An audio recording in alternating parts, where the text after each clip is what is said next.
Wasn't it just Mother's Day? And yet that didn't stop the Cannes Film Festival, currently underway in France through this Saturday, from airing The Apprentice Monday. The biopic is supposed to depict President Trump's rise as a young property developer in New York City throughout the 70s and 80s. But of course, what it shows instead, you could say, is slander. Part of that includes a rape scene between Trump and his first wife, Ivana.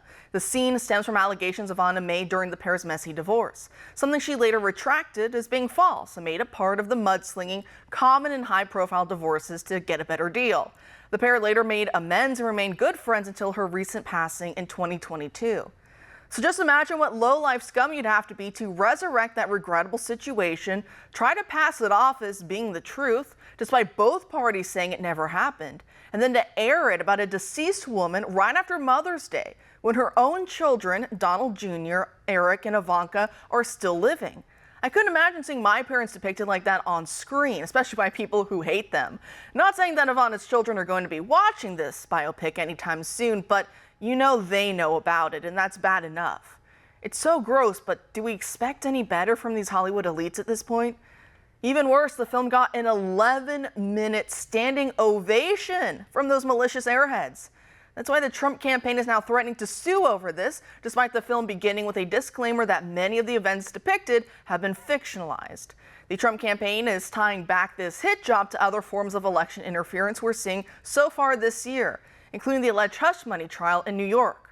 As far as that's going, President Trump's team is asking the Democrat donor judge to dismiss the case after what we heard from Michael Cohen yesterday, in which he breezily admitted to stealing tens of thousands of dollars from the Trump Organization and to lying to Congress. But we already knew about that part from the convicted felon. But if you take a look at how the New York Times and MSNBC are covering these developments, they want you to think that these admissions by Cohen actually help his case against President Trump because it somehow makes him more credible witness. I don't know. Joining us now to discuss all of this and more is radio host and OAN contributor Andrea Kaye. Andrea, thanks for being here tonight. Always great to be with you. Well, do you find Michael Cohen to be a more credible witness now? Because that's what MSNBC says. Yeah, but if you flip over channels to the Commie News Network, you might find some legal analysts actually willing to admit the truth.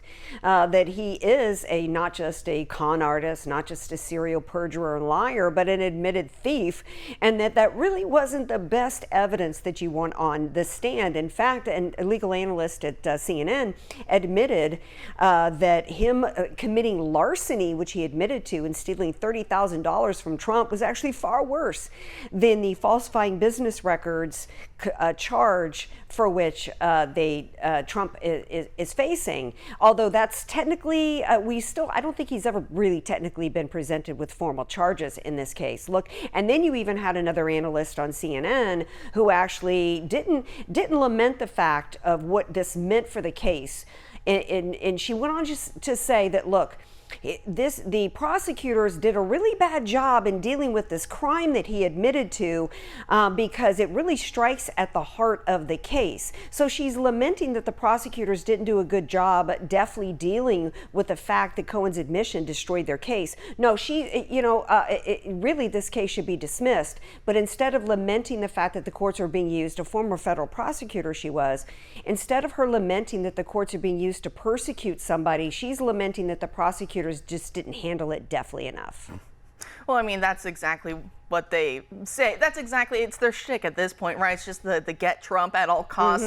And they just wanted to go down a little bit better than what they're seeing. They don't really care what the truth of the matter is. And we've seen that play out many times now. And it's funny to me, like you said, if you do peruse some of those headlines and you peruse the inner workings of what they're saying on some of these channels, it's almost like they're having that same crestfallen, point where we hit with the Russia hoax investigation, where they truly believed in Schiff and Mueller and all the rest that we were going to get that evidence because, well, they're telling us that they've seen it, that they have it in their hands, and that when the moment is right, when national security allows for it, they will come forward with it. And so CNN and MSNBC and all the rest, they were so excited. They knew it had to be there. But of course, it was never there. There was never any there. It was all just fake and phony through and through.